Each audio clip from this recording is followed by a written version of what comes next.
Shalom Bracha, bonjour, que le bon Dieu vous protège, vous donne la santé et la joie. Je voudrais tout d'abord vous souhaiter Shana Tova et vous dire merci pour toutes vos prières. Continuez à prier. Mais je sais que c'est grâce à vos prières que Baruch Hashem, je me sens un peu mieux. Merci pour toutes les communautés de France, d'Israël, du Canada, des États-Unis, Mexique, Argentine, et dans le monde entier pour tous les milliers de Tehillim qu'ils ont fait pour moi, les mitzvot qu'ils ont pris sur eux.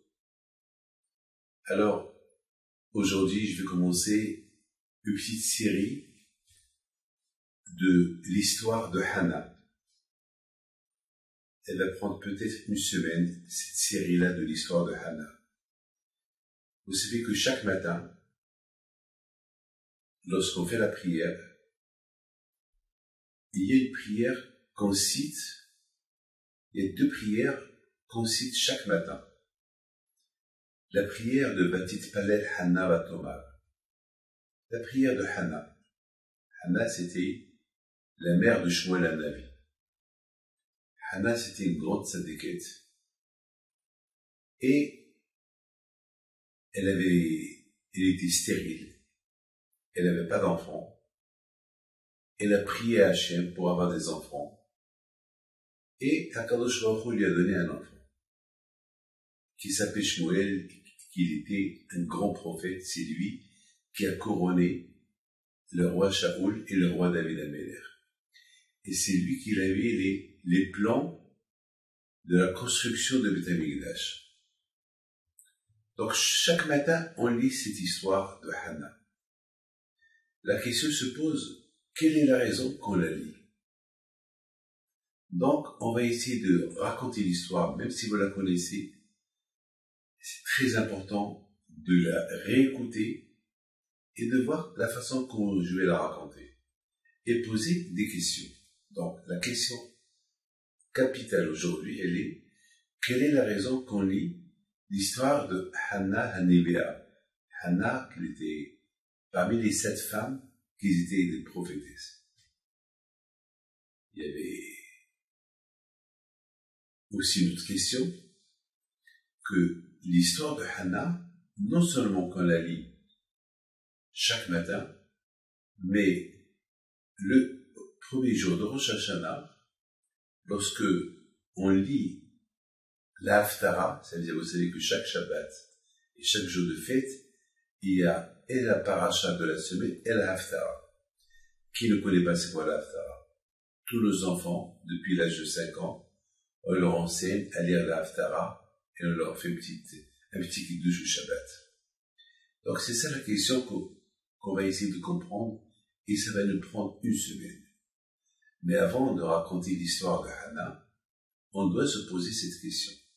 Quelle est la raison que chaque matin, on lit l'histoire de Hannah? Et la deuxième question, quel est le lien avec l'histoire de Hannah et Rosh Hashanah? Il y a tellement de milliers d'histoires dans la Torah, et pourquoi Hachamim, ils nous ont choisi uniquement l'histoire de Hannah à lire le jour de Rosh Hashanah. Mes amis, n'oubliez pas aussi que le jour de Rosh Hashanah, on lit aussi l'histoire de la Hakeda, du sacrifice de Yitzhak. Là aussi, on va essayer de comprendre quel est le lien, l'histoire de la Hakeda avec Yitzhak Avinu. C'est deux questions qu'on va essayer de comprendre. Mais ça va nous prendre une semaine. Donc, essayez de suivre. Et si vous n'avez pas suivi, alors essayez de reprendre les cours pour bien comprendre cette belle histoire-là. Alors, personnellement, je voudrais vous dire quelle est la raison pourquoi j'ai commencé mon cours avec Hannah. parce que le jour de Rosh Hashanah, lorsque c'est moi qui ai lu la Haftara de Hannah, j'ai pleuré. Elle m'a tellement marqué son histoire alors que je la connais. Peut-être depuis que j'ai eu le corona, je suis devenu très sensible à tout.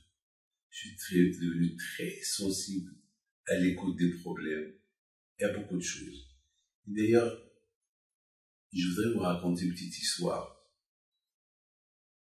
Pas mal d'histoires au cours de cette semaine, de ce que j'ai passé à l'hôpital, des expériences que j'ai passées. Vous savez, dans la vie, on vit plein de choses. Vous savez, c'est pas facile qu'on est en bonne santé et soudainement, j'étais comme un lion et soudainement, je me trouve au lit pendant un mois sans pouvoir marcher comme il faut, sans pouvoir être moi-même. C'est pas facile. Et combien je dois dire merci à Kadosh Baruch Hu pour, vous savez, combien on doit dire merci à Kadosh Baruch Hu lorsqu'on respire, lorsqu'on bouge les mains, lorsqu'on bouge la tête, on entend, on voit, on parle, on marche. Vous savez, on s'est tellement habitué à tous ces cadeaux que le bon Dieu nous a donnés, jusqu'à qu'on ne les sent pas. Mais a priori, combien des merci et des merci on doit dire à Kadosh Baruch Hu à chaque instant. Vous savez quand est-ce qu'on apprécie le bon Dieu? Vous savez quand?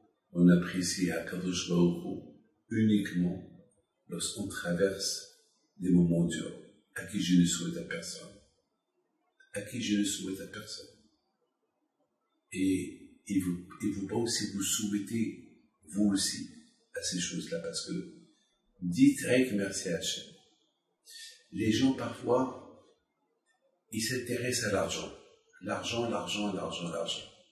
Vous savez, à quoi sert l'argent lorsqu'on est paralysé dans un lit, on ne peut pas marcher, on ne peut même pas en profiter, on a ras-le-bol, on ne veut même pas voir la couleur de l'argent. On n'a même pas envie de manger, on n'a envie de rien du tout. Alors finalement, on comprend, on court pour l'argent, et finalement, l'argent est là, il est zéro par rapport à la santé que Akadosh Baruch Hu nous a donnée. Et combien on doit dire merci à Akadosh Baruch Hu lorsque je me trouvais dans l'étage où il n'y a que des gens de Corona, j'étais comme un fou.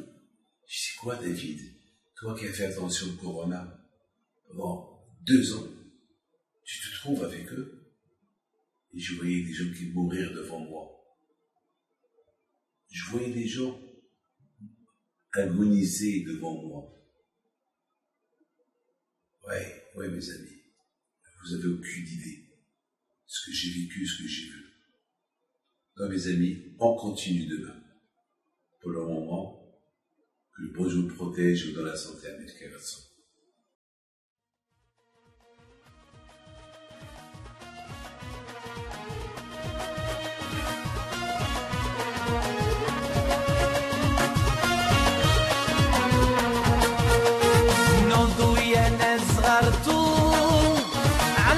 حيم بنتم وقف لنا زي خوتم يا وز خوتم